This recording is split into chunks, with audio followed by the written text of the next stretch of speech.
Hello दोस्तों, नमस्कार। आप सभी को Zoom study centre by Mukesh का कोचिंग में आप सभी का स्वागत है।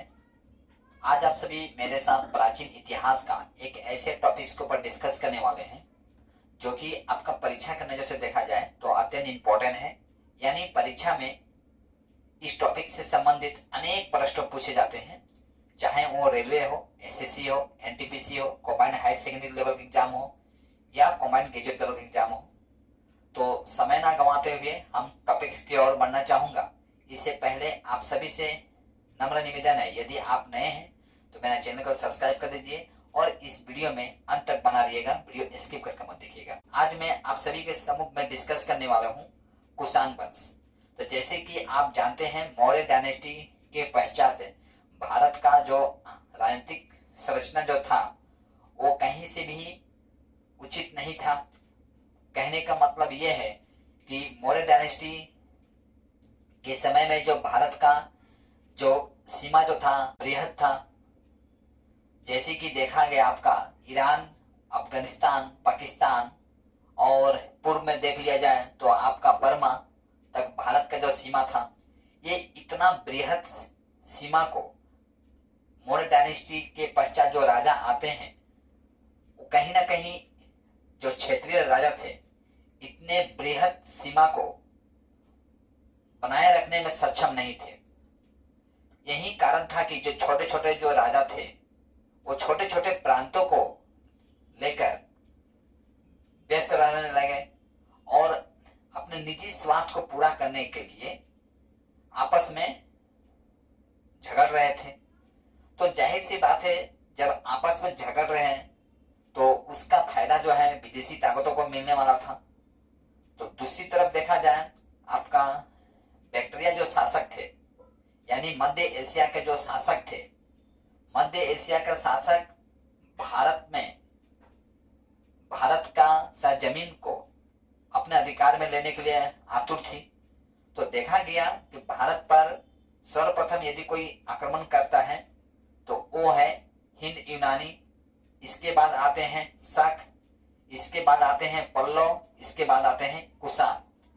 तो मैं ऑलरेडी हिंद यूनानी के ऊपर में एक सेशन कर चुका हूं। हिंद यूनानी से संबंधित मैं जो सेशन किया हूं आप पहले उसे देख लीजिए। इसके पश्चात आप शक का देखिए, इसके पश्चात आज का जो सेशन है इसे देखिए। तब क्या होगा, आपका एक सिस्टमेटिक तरीके से देखेंगे तो जाहिर सी बात है पूरी स्टोरी को आप अच्छी तरह से समझ पाएंगे। तो जैसे कि भारत पर आक्रमण करने वाला प्रथम है यदि यूनानी शासक देखा गया तो वो कौन थे आपका, देखिए, भारत पर आक्रमण करने वाला शासक, ठीक है, शासक। तो कौन थे भारत पर आक्रमण करने वाला शासक, कौन कौन थे आपका? पहला था आपका हिंद यूनानी, दूसरा शक, तीसरा पल्लव और चौथा देखा गया तो कुषाण। तो आज का जो मेरा क्लास है ये कुषाण वंश है। तो हम यहाँ जानेंगे कुषाण वंश से संबंधित कई तत्व हैं, उन तत्वों को बारीकी से डिस्कस करेंगे जो कि आपका परीक्षा का नजर से देखा जाए तो अत्यंत इंपॉर्टेंट है। तो समय ना गंवाते हुए हम टॉपिक्स की ओर बढ़ रहे हैं। आज का सेशन में आप बड़ी धैर्यता के साथ बना रहिएगा। हमें पता है आपको अच्छा नहीं लगेगा क्योंकि वीडियो लंबा हो सकता है, लेकिन मैं अपने ओर से पूरी तरह से कोशिश करूंगा कि अति संक्षेप में इंपॉर्टेंट तत्वों को ही मैं आपके सम्मुख रखूं जो कि आपके परीक्षा के लिए अत्यंत इंपॉर्टेंट होगा। तो देखिए, कुषाण वंश जो थे, कुषाण वंश की यदि भाषा देखा जाए तो इनकी भाषा थी, कौन सी भाषा थी आपका? यूनानी भाषा थी, क्योंकि ये मध्य एशिया से आए थे, ठीक है। इनकी भाषा क्या थी? यूनानी थी। और यदि जाति में देखा जाए, इनकी जाति जो थी ये कौन जाति थी आपका? यूची जनजाति थे, ये जनजाति थे। कहने का मतलब ये है कि जो ये कुषाण जो है, एक कुषाण क्या है, एक वास्तव में एक कबाली है। ठीक है, कबाली कहने का मतलब जिस तरह से मैं सबको बताया था कि शक क्या थे, एक चरवाहा थे।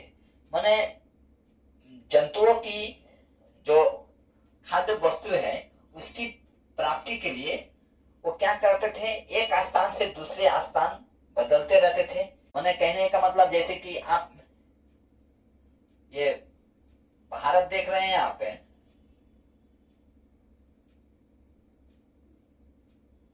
ये भारत देख रहे हैं, तो ये पार्ट जो है आपका पाकिस्तान हो गया, इसके बाद अफगानिस्तान हो गया, इसके बाद ईरान हो गया आपका, इसके पश्चात जो आप इलाका देख रहे हैं आपका कजाकिस्तान, ताजिकिस्तान, उज्बेकिस्तान। ठीक है, और ये जो पार्ट देख रहे हैं आप, ये हिमालय है। इसके बाद जो पार्ट जो है आपका ये क्या है, चाइना है। ठीक है, और ये इस प्रांत का रहने वाले थे। ये सब शक हो चाहे आपका कुषाण हो। ठीक है, तो ये कौन जनजाति के अंतर्गत आते थे, यूची जनजाति के अंतर्गत आते थे। देखिए इंपॉर्टेंट टॉपिक आपका स्टार्ट हो चुका है। ये क्या थे, कबाली थे।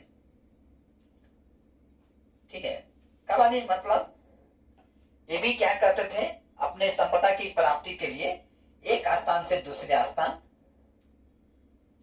चले जाते थे। ठीक है, जिस तरह से जानते हैं जन प्रयोजन जो होता है, जैसे कि आप सोशल साइंस में पढ़े होंगे, जन प्रयोजन कहने का मतलब जो कि मनुष्य जो है अपनी संपदा की प्राप्ति के लिए एक स्थान से दूसरे स्थान तक चला जाता है। तो जन प्रयोजन कई कारणों से होता है, जैसे कि मान लीजिए बेहतर स्वास्थ्य प्राप्त करने के लिए, बेहतर शिक्षा प्राप्त करने के लिए, बेहतर आपका रोजगार प्राप्त करने के लिए। तो उसी तरह से इनका भी जन प्रयोजन होता है, यानी अपने संपदा को, जरूरतमंद जो संपदा है उस संपदा को प्राप्त करने के लिए ये क्या करते हैं, आपका जो ये बैक्टीरिया के जो शासक थे, यानी बैक्टीरिया के रहने वाले जो थे, ये क्या करते हैं, कुछ समय में देखा गया ये चीन के तरफ जा रहे थे। लेकिन चीन के तरफ जब जा रहे थे तो इनके रास्ते में बाधा बना, क्या, हिमालय बाधा बना। ठीक है, हिमालय इनके रास्तों में बाधा बना। तो जाहिर सी बात है, जब हिमालय बाधा बना तो कोई भी व्यक्ति जो है कठिनाइयों का सामना जहां तक हो सके कम ही करना चाहता है। तो ये भी क्या करते हैं, आपका हिमालय की ओर प्रस्थान ना करके ये क्या करते हैं, समतल इलाका की ओर बढ़ते हैं। यानी आपका ये ईरान, अफगानिस्तान, पाकिस्तान और धीरे धीरे ये भारत में एंट्री करते हैं। ठीक है, उस पर मैं बाद में जाऊंगा भी। ठीक है, तो देखते हैं हम ये इनका जो वर्ग जो था, कुल मिला के इनका वर्ग जो है 5 भागों में बटा हुआ था। ठीक है, वो 5 भाग कौन कौन थे, चलिए देखते हैं। इनका जो समुदाय थे, यानी जो जनजाति जो थे, इनका जनजाति मूल रूप से 5 वर्गों में बढ़ जाते हैं। यानी 5 रास्ते से ये क्या करते हैं, भारत में प्रवेश करते हैं। ठीक है, इनका रास्ता था पहला अफगानिस्तान, माने कुछ क्या हो गए, कहां जाकर बैठ गए, वो अफगानिस्तान में बैठ गए। ठीक है, अफगानिस्तान। दूसरा पंजाब, पंजाब में बैठते हैं। देखिए ये सिर्फ बैठते नहीं है, यानी टेम्पोररी नहीं बैठते हैं, मतलब वहां के शासकों को क्या कर देते हैं, हरा देते हैं और उसके सह जमीन पर क्या कर लेते हैं, अपना अधिकार जमा लेते हैं। ठीक है, यहां तक कि अधिकार जमाने के पश्चात वो क्या करते हैं, अपना राजधानी तक बना देते हैं। मतलब कहने का मतलब यह साफ है कि वो अपने आप को एक स्वतंत्र शासक मानने लगते हैं। जाहिर सी बात है, राजधानी जब स्थापित कर देते हैं, ठीक है, जब कोई बाहरी शासक जो है आपके सरजमीन पर आक्रमण करे और आक्रमण करने के पश्चात जब आप उससे हार जाते हैं और हारने के पश्चात वो अपना एक राजधानी नियुक्त कर देता है, तो जाहिर सी बात है वो अपने आप को क्या मान रहा है, एक स्वतंत्र शासक मानता है। तो उस हिसाब से देखा गया आपका जो कुषाण जो शासक जो थे, ये आपका बैक्टीरिया से होते हुए जब ईरान और पाकिस्तान, अफगानिस्तान के रास्ते से जब ये भारत में प्रवेश करते हैं, तो इनका जो द्वार है भारत में प्रवेश करने का, या यूं कह लीजिए आने का जो रास्ता चुनते हैं, मूल रूप से 5 रास्ता चुनते हैं। तो एक तो अफगानिस्तान में आते हैं, ठीक है। दूसरा आपका पंजाब में, जो पंजाब में आने के बाद अपना राजधानी बनाते हैं, ठीक है। राजधानी कहाँ बनाते हैं आपका? तक्षशिला, तक्षशिला। इसके पश्चात ये मथुरा भी चले जाते हैं। देख रहे हैं, ये आपका धीरे धीरे अब उत्तर भारत की तरफ विस्तार कर रहे हैं अपना, ठीक है। इसके पश्चात आपका पश्चिमी भारत, इसके पश्चात देखा गया आपका पश्चिमी भारत के पश्चात ऊपरी दक्कन, ठीक है। ऊपरी दक्कन भाग, ऊपरी दक्कन कहने का मतलब आपका ये पार्ट, ठीक है। भारत का ये जो ऊपरी पार्ट जो देख रहे हैं, इस पार्ट पर भी वो क्या करते हैं, वो अपना अधिकार जमाते हैं। तो देखा गया आपका कुषाण वंश के जो संस्थापक देखा गया कौन थे? कुषाण वंश का संस्थापक, कुषाण वंश का संस्थापक देखा गया तो कौन थे? ये कटफिशस थे। कटफिशस जो थे कुषाण वंश के संस्थापक थे। ये कटफिशस जो है अपने समय में भी क्या करते हैं, मुद्रा का प्रचलन करते हैं, जो कि इनकी जो मुद्रा जो थी, इनकी मुद्रा पर त्रिशूल, ठीक है, त्रिशूल, नंदी, माहेश्वर और यज्ञ करता हुआ राजा का चित्र, राजा का चित्र। मतलब कहने का मतलब ये है कि देखिए, ये जो आपका कुषाण जो थे, ये कुषाण कहां से आते हैं? आपका यूनान का शासक थे, ठीक है। लेकिन ये जब भारत में आते हैं तो भारत में आने के पश्चात ये क्या करते हैं, भारत की जो संस्कृति है, धर्म है, इसमें वो घुल मिल जाते हैं और कहीं ना कहीं भारत के संस्कृति को धीरे धीरे अपनाने लगते हैं। कुल मिला के भारत के सरजमीन को अपना समझने लगते हैं। जिस तरह से आप देखते हैं, मुगल जो है, मुगल भारत में आए थे।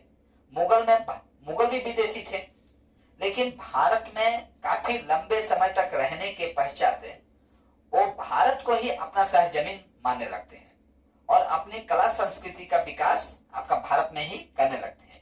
ठीक उसी तरह से कुषाण भी जो है भारत पर सर्वप्रथम तो आक्रमण करते हैं, लेकिन आक्रमण करने के पश्चात भारत के सरजमीन पर रहने लगते हैं, यानी धीरे धीरे भारत की संस्कृति को अपनाने लगते हैं। तो इसका ये साफ प्रमाण यहां से मिलता है। देखिए, कन्फ्यूशियस जो थे, कन्फ्यूशियस जो है ये आपका कुषाण वंश के संस्थापक है और संस्थापक होने के पश्चात जब ये मुद्रा का प्रचलन करते हैं, यानी जो मुद्रा उनके समय में जो चल रही थी, उन मुद्राओं पर आपका क्या देखा गया? त्रिशूल का, नंदी बाबा, माहेश्वर यानी शंकर भगवान, ठीक है, यज्ञ करता हुआ राजा का चित्र उल्लेखित था। मतलब ये साफ था कि भारतीय संस्कृति को धीरे धीरे ये क्या कर रहे थे? अपना रहे थे। तो इनका सर्वश्रेष्ठ शासक देखा गया, कुषाण वंश का सर्वश्रेष्ठ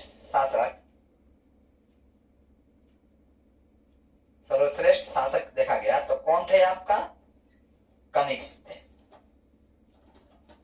ठीक है।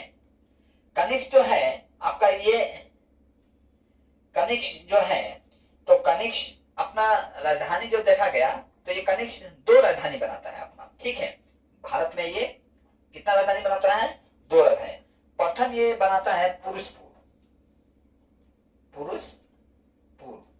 जो कि पेशावर, ठीक है, वर्तमान में आप उसे पेशावर का नाम से जानते हैं, पुरुषपुर। दूसरा है मथुरा, दूसरा राजधानी ये पुरुषपुर, और ये मथुरा जो है क्या था इसका? राजधानी। अच्छा, दूसरी ओर हम आपको ये बताएंगे कि देखिए, जबकि ये कनिष्क जब भारत में प्रवेश करते हैं, तो भारत में प्रवेश करने के दौरान जैसे कि आप जानते हैं, से जो सिंधु नदी बहती है, ठीक है, ये भारत से होते हुए कहाँ चली जाती है, सॉरी, ये सिंधु नदी जो है ये भारत से बहते हुए पाकिस्तान में जाती है, और पाकिस्तान से होते हुए कहाँ गिर जाती है, आपका आपका अरब सागर में, ठीक है, अरब सागर में। तो इसके रास्ते में बाधा बनते हैं कौन सा नदी, सिंधु नदी, ठीक है। तो सिंधु नदी को किस नाम से जाना गया, ये भी हमको जानना आवश्यक है कि सिंधु नदी को किस नाम से जाना गया था। इनकी भाषा में कह लेते हैं हम। देखिए, इनकी भाषा में सिंधु नदी को त्वेन नेऊ, ठीक है, तो नाम अजीब है, त्वेन नेऊ के नाम से जाना गया। और वहीं आपका देखा गया हिमालय को ये लोग किस नाम से जानते थे, हिमालय को सुंगपुन, सुंगपुन, ठीक है, सुंगपुन। देखिए, नाम से पता चलता है ये कहीं ना कहीं चीनी भाषा से प्रभावित है ये, या चीनी सभ्यता कह लेते हैं हम इनको स्टार्टिंग में, मतलब अभी नहीं, स्टार्टिंग में ये कहीं ना कहीं चीनी भाषा या संस्कृति से कहीं ना कहीं ये प्रभावित थे। और वहीं देखा गया आपका भारत को किस नाम से जानते थे, आपका येनहू, येनहू। अब देखिए, जाहिर सी बात है ये तो नाम जो है आपका लग रहा है कि चीनी नाम है। खैर जो भी हो, सिंधु नदी को ये लोग किस नाम से पुकारते थे, त्वेनेऊ के नाम से जानते थे। और हिमालय जो है, हिमालय को किस नाम से जानते थे, सुंगपुन के नाम से जानते थे, सुंगपुन के नाम से जानते थे। और भारत को येनहू के नाम से जानते हैं, ठीक है। कनिष्क जो है आपका गद्दी पर बैठता है, ठीक है। मैं चाहूंगा इसका आप स्क्रीनशॉट ले लीजिए।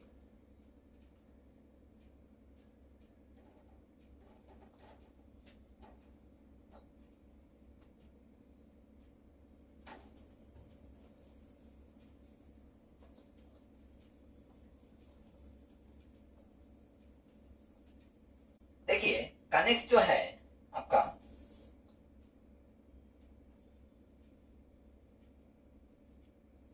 कनिष्क से गद्दी पर बैठता है। कब बैठता है आपका 78 ईस्वी में, ठीक है। तो गद्दी पर बैठने के पश्चात ये देखा गया कि इसने कई उपाधि को भी धारण करता है, ठीक है। तो इसकी उपाधि अगर हम देखेंगे, देवपुत्र, देवपुत्र मतलब देवता का पुत्र। देखिए, तब के समय में जो राजा थे, राजा ये मानते थे कि वो है भगवान का एक अंश है, यानी उनको भगवान ने इस धारा पर भेजे हैं शासन करने के लिए, अपने पुत्रों की रक्षा करने के लिए राजा के रूप में उनके पुत्र आए। किसका पुत्र, यानी भगवान का। तो इनकी उपाधि देखा गया था आपका देव पुत्र थे। दूसरी तरफ देखा गया सहानुशाही, सहानुशाही। तीसरा नंबर देखा गया आपका साओ नाओ साओ। देखिए, ये सब नाम कुछ अजीब सा लग ही रहा है, साओ नाओ साओ। ये सब इनका क्या था, उपाधि था। किसका, आपका कनिष्क का। तो एक हिसाब से देखा गया कि कनिष्क जो है आपका 3 उपाधि धारण करते हैं। पहला उपाधि धारण करते हैं देवपुत्र, दूसरा उपाधि धारण करते हैं सहानुशाही, ठीक है, और तीसरा उपाधि धारण करते हैं कौन से उपाधि, आपका साओ नाओ साओ, ठीक है। कनिष्क जो है एक कुशल योद्धा थे, एक कुशल शासक थे। इनकी रणनीति और युद्ध नीति दोनों बेहतर था, ठीक है। तो यही कारण है कि आपका कनिष्क के साम्राज्य में अनेक कलाकृतियों का विकास होता है, ठीक है। देखिए, कनिष्क का समय आपका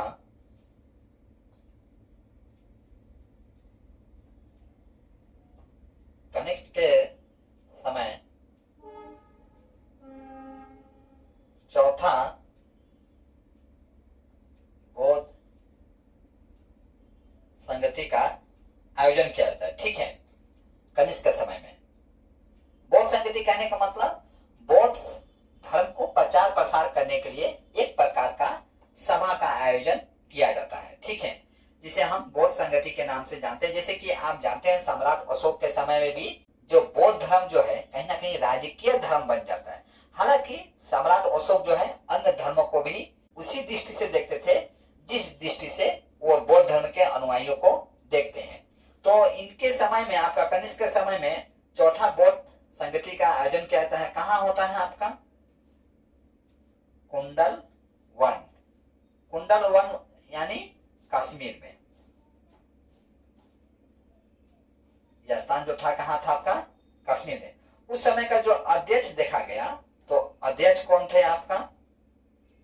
वसुमित्र। देखिए ये सब पूछा जाता है, हाँ, इसलिए आप इसे नोट भी करते चलेंगे तो बेटर रहेगा।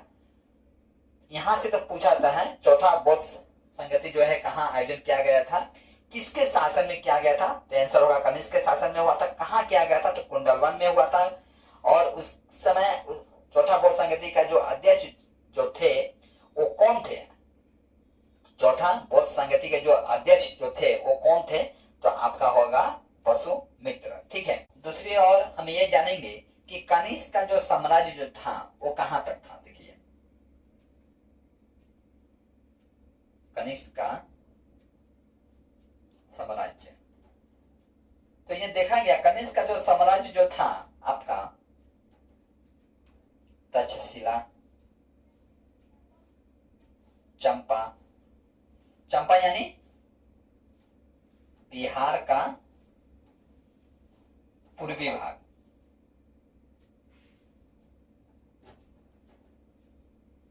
बिहार का पूर्वी भाग, ठीक है, और मथुरा, ठीक है। दूसरी तरफ देखा जाए आपका उड़ीसा का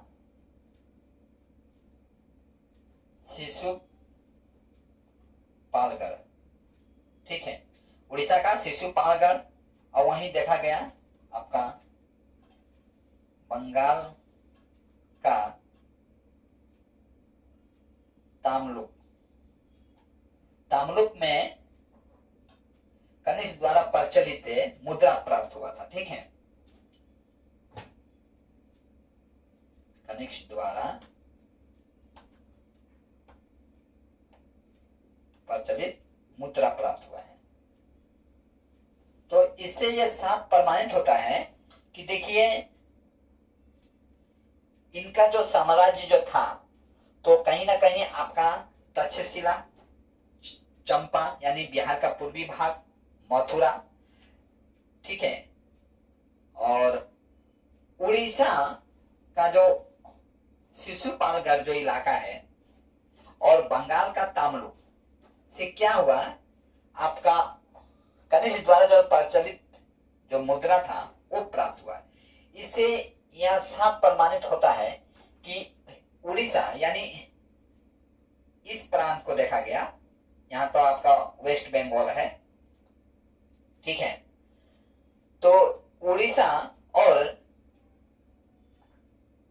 ये बंगाल, इन दो प्रांतों में कनिष्क द्वारा प्रचलित मुद्रा जो है पाया गया।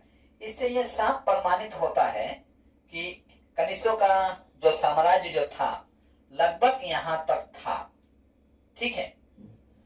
तो आज हम ये जाने कि कनिष्क का साम्राज्य कहाँ था।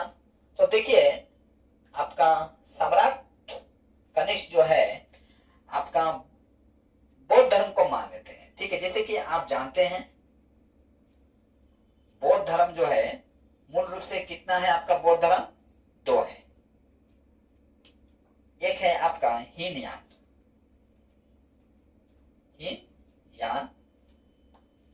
और दूसरा है महायान। तो जैसे कि आप जानते हैं हीनयान के जो अनुयायी होते हैं बौद्ध धर्म का, वो क्या करते हैं? मूर्ति पूजा में विश्वास नहीं रखते, मतलब गौतम बुद्ध का मूर्ति जो है बनाकर पूजा अर्चना नहीं करते। वहीं महायान है तो आपका क्या करते हैं? मूर्ति पूजा में विश्वास रखते हैं। कनिष्क जो है वो कौन सी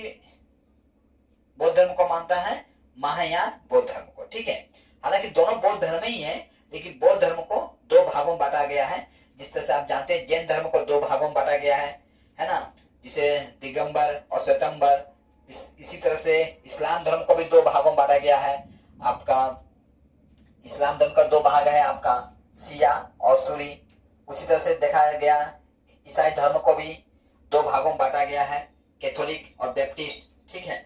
उसी तरह से बौद्ध धर्म को भी 2 भागों में बांटा गया था, तो जो कि हीनयान था और महायान था। तो जो कनिष्क जो है आपका, कनिष्क से ये महायान को मान लेते हैं, ठीक है, माने महायान का अनुयायी थे। कनिष्क का राजवैद कौन थे आपका? चरक। ये देखिए परीक्षा में पूछा जाता है कि चरक किसके राजवैद थे, ठीक है। तो कनिष्क का राजवैद थे। इन्होंने एक पुस्तक लिखा था जिसे चरक संहिता के नाम से जाना गया है, ठीक है। चरक संहिता यानी जिसे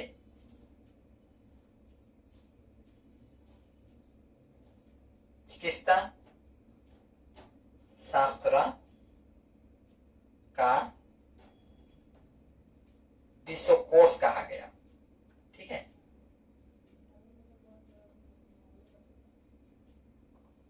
देखिए ये इंपॉर्टेंट है, लेकिन मैं आपको पहले ही अलर्ट कर देता हूं, यहां से परीक्षा में प्रश्न पूछे जाते हैं।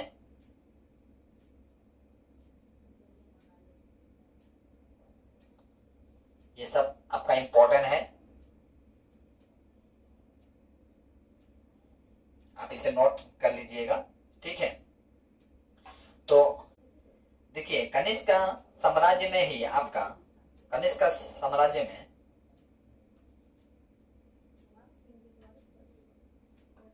कनिष्क का साम्राज्य में आपका कौन थे? वसुमित्र। ये भी इंपॉर्टेंट है आपका, वसुमित्र, जिसने महाविभास सूत्र का रचना किया था, ठीक है। ये महाविभास जो सूत्र है कि जो रचना किया था, इसे क्या कहा गया है? बौद्ध धर्म का, बौद्ध धर्म का विश्व कोश कहा गया है, ठीक है। कोश कहा गया है। परीक्षा में ऐसे भी प्रश्न पूछा जा सकता है आपका कि कनिष्क का संबंध जो है किससे है या किस साम्राज्य से है? आपका कनिष्क साम्राज्य से है या गुप्त साम्राज्य से है या आपका मौर्य साम्राज्य से है, ठीक है। महाविभास सूत्र की रचना किसने किया था?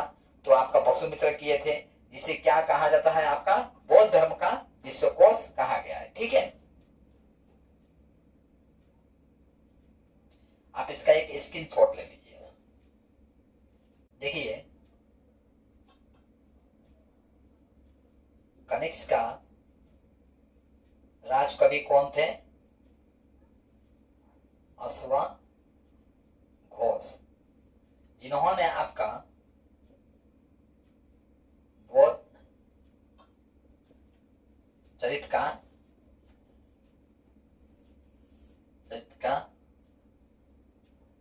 रचना करते हैं, ठीक है, रचना करते हैं। बौद्ध चरित्र जो है, बौद्ध चरित्र को बौद्ध धर्म का क्या कहा गया?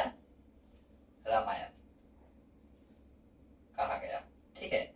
जिस तरह से आप जानते हैं हिंदू धर्म में आपका रामायण और महाभारत या गीता जो है महाकाव्य है, उस तरह से बौद्ध धर्म का जो रामायण कहा गया वो किसे कहा गया? आपका बौद्ध चरित्र को कहा गया। ये भी आपका इंपॉर्टेंट है, ठीक है।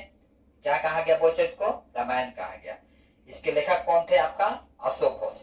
अशोक घोष कौन थे? आपका कनिष्क का राजकवि थे। वहीं आपका इनका लेखक देखा जाए, दरबारी जो लेखक थे तो कौन थे? आपका मात्रिचेक, इनका क्या थे? लेखक थे। और वहीं पुरोहित देखा जाए, ठीक है, राज पुरोहित कहना सही रहेगा। राज पुरोहित देखा गया तो ये थे, कौन थे आपका? संगरज जो थे ये क्या थे आपका? राज पुरोहित थे। ये भी आपका इंपॉर्टेंट है। देखिए कनिष्क का साम्राज्य से कुछ ऐसे विद्वान थे जो कि एग्जाम की नजर से उनका नाम जानना भी अत्यंत आवश्यक है, जिसमें से आपका वसुमित्र, 2 नंबर पासवा, 3 नंबर नागार्जुन। नागार्जुन को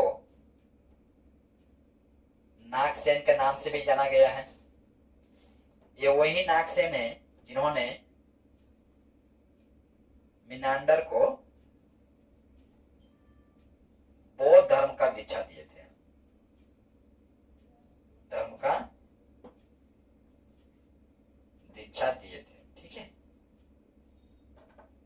और यहां से एक और इंपॉर्टेंट निकल के आता है, नागार्जुन को भारत का नागार्जुन को भारत का आइंस्टाइन कहा जाता है। टाइम कहा जाता है, ठीक है, कहा जाता है। इन्होंने आपका सापेक्षता का सिद्धांत दिया था। सिद्धांत दिया था। देखिए ये वेरी वेरी इंपॉर्टेंट है आपका, ठीक है। अच्छा में यहां से प्रश्न पूछा जाता है कि मिनांडर जो है किससे बौद्ध धर्म का दीक्षा लिया था, तो आपका आंसर होगा नागार्जुन।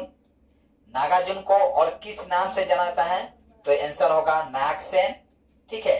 भारत का आइंस्टाइन किसे कहा जाता है, तो आपका नागार्जुन को, ठीक है। सापेक्षता का सिद्धांत किसने दिया था, तो नागार्जुन ने। ये आपका वेरी वेरी इंपॉर्टेंट है आपका, यहां से परीक्षा में प्रश्नों पूछे जाते हैं। 4 नंबर हम ये जानेंगे, कनिष्क का साम्राज्य में रेशम का व्यापार क्या था? उन्नत था, ठीक है। और दूसरी तरफ हम ये जानेंगे कि आपका रेशम बनने का जो तकनीक जो है, इसका आविष्कार जो हुआ है कहाँ हुआ है? आपका चीन में, ठीक है। रेशम बनने का तकनीक का आविष्कार कहाँ हुआ है? आपका आविष्कार चीन में हुआ है, ठीक है। तो देख रहे हैं आप, इंपॉर्टेंट है आपके लिए। इसका अंतिम राजा देखा जाए, कौन थे इसका अंतिम राजा? कनिष्क साम्राज्य का अंतिम राजा कौन थे? आपका वासुदेव, ठीक है। कनिष्क का देहांत जो है कब होता है? आपका 120 ईस्वी में, ठीक है। इस तरह से मैं आज की क्लास में मैं कनिष्क साम्राज्य से संबंधित उन्हीं तत्वों को आपके सम्मुख रखने का प्रयास किया हूं, जो कि exam of point of view के नजर से देखा जाए तो अत्यंत इंपॉर्टेंट है, और मैं अति संक्षेप में रखने का प्रयास किया हूं। आशा करता हूं कि आज की क्लास से आपकी जिज्ञासा में थोड़ी बहुत वृद्धि हुई होगी। और अब तक यदि आप मेरा चैनल को सब्सक्राइब नहीं किए होंगे तो अब तक सब्सक्राइब कर चुके होंगे, और लाइक, कमेंट और शेयर अवश्य कीजिएगा। और आज की क्लास जो है मैं यही समाप्त करता हूं। जय हिंद। लेकिन जाने से पहले आप सभी से आग्रह करूंगा कि आप इसका एक स्क्रीनशॉट ले लीजिए।